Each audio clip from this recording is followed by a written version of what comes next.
masyarakat Sungai Talang, mari kita bersama-sama berselawat kepada Nabi Muhammad sallallahu alaihi wasallam dalam rangka menyambut tahun baru Islam 1 Muharram 1442 Hijriah.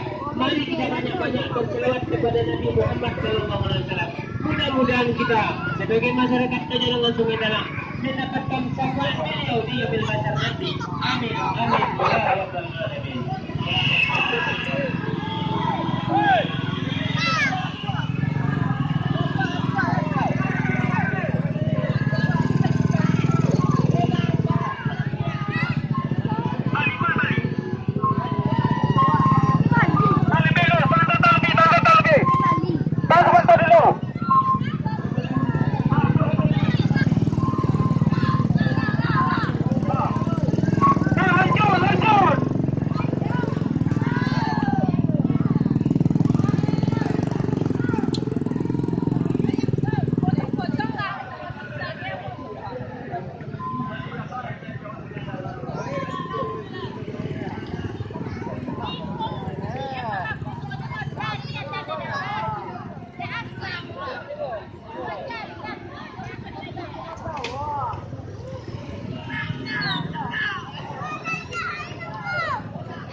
Jadi kadek tu gue tapi.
Salamullah ala Toha Rasulillah.